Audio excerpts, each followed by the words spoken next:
Amar Ujala achiever award 2025 के कार्यक्रम में आए हुए हमारे कप्तान साहब, सीएमओ साहब, बीएसए साहब,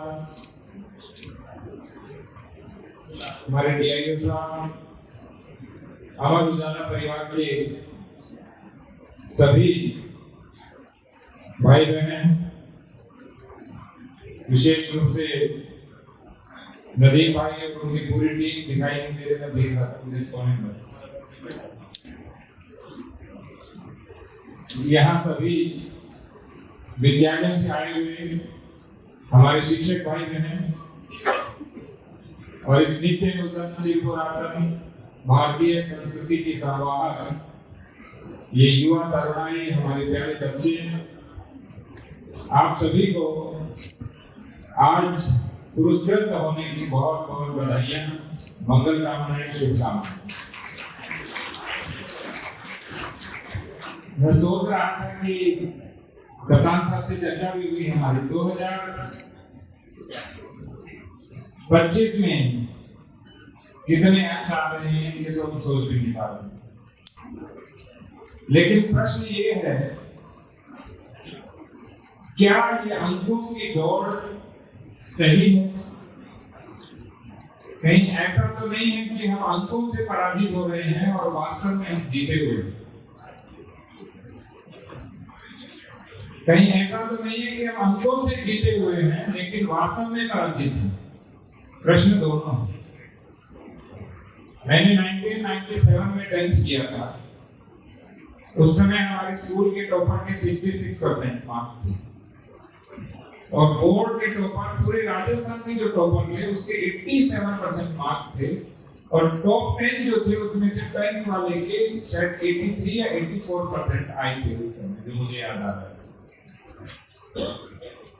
आजकल जो मूल्यांकन बहुत शिथिल किया गया है उससे बहुत गड़बड़ भी हो रही है। मैं आपको हतोत्साहित नहीं कर रहा हूं अधिक अंक आने पर, लेकिन मैं आपको सचेत कर रहा हूं कहीं अधिक अंकों में डूब न जाना कि इसके बाद आपको लगे कि मैं तो बहुत होशियार हूं, मुझे कुछ नहीं करना। कप्तान साहब ने अभी आपको बोला कि आपको प्रतिदिन जीतना पड़ेगा। किसे? स्वयं को जीतना पड़ेगा, अपने मन को जीतना पड़ेगा, बुद्धि को जीतना पड़ेगा, तब जाकर के आप आगे बढ़ पाएंगे। आप सोचिए, देखिए, ओलंपिक चाहे वो मैथ्स का हो या किसी भी चीज का हो, तो मैथ ओलंपियड अवार्ड यदि आपको मिला है तो ओलंपिक का आपको पता होना चाहिए। ये तो बेसिक्स है। इसके बिना आप ये नहीं कह पाएंगे कि मुझे नहीं पता सर। आज हमारे विद्यालयों में जो सबसे बड़ी समस्या हो गई है वो मैं आपको दो माध्यम से बताना चाहूंगा। पहली शिक्षकों की समस्या, दूसरी विद्यार्थियों की समस्या। 4 तरह के शिक्षक होते हैं। एक शिक्षक होते हैं जो नाम से शिक्षक है लेकिन वेतनभोगी कर्मचारी है, ये बहुत कम है। दूसरे प्रकार के जो शिक्षक हैं वो विषय के शिक्षक हैं, सब्जेक्ट टीचर्स हैं, बहुत भारी संख्या में है। और सामान्य रूप से शिक्षक को अपने विषय पे कमांड होता ही है, ये सबको पता है। विषय के शिक्षक वेतनभोगी शिक्षक से थोड़ा ठीक होते हैं। तीसरे हैं विद्यार्थी के शिक्षक। उनको विद्यार्थियों से बहुत प्रेम होता है, वो विद्यार्थियों के लिए कुछ भी कर सकते हैं और विद्यार्थियों को पढ़ाने के लिए सब कुछ करते हैं। वो शिक्षक भी ठीक ठाक संख्या में है, लेकिन हमें ये तीनों शिक्षक नहीं चाहिए। हमें चाहिए चौथे शिक्षक। उनको कहते हैं राष्ट्रीय शिक्षक। पूरे भारत राष्ट्र की सोच के साथ बच्चों को विकसित करे, सभी विषयों को इंटीग्रेट करके पढ़ाएं और किसी भी बच्चे की, चाहे विषय की समस्या है, परिवार की समस्या है, भविष्य में क्या बनना है, उसकी काउंसलिंग की समस्या है, वो सब करें, उसे हम कहते हैं राष्ट्रीय शिक्षक।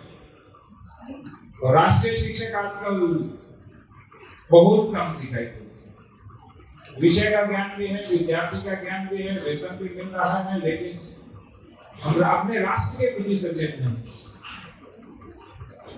छोटा सा दृष्टांत दूंगा।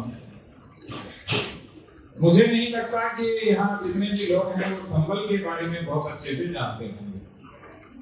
संबल में कितनी जनसंख्या है, कितना यहाँ पे लिंगानुपात है, अर्बनाइजेशन कितना है, ग्राम क्षेत्र में कितने लोग रहते हैं, एग्रेरियन जो क्रॉप्स है कौन कौन सी होती है, इंडस्ट्री यहाँ कौन कौन सी है, किस किस तरह के यहाँ लोग रहते हैं, और वर्तमान में जो 87 तीर्थ हमने खोजे हैं उनके नाम क्या हैं, वो कहाँ हैं, उनका महात्म्य क्या है,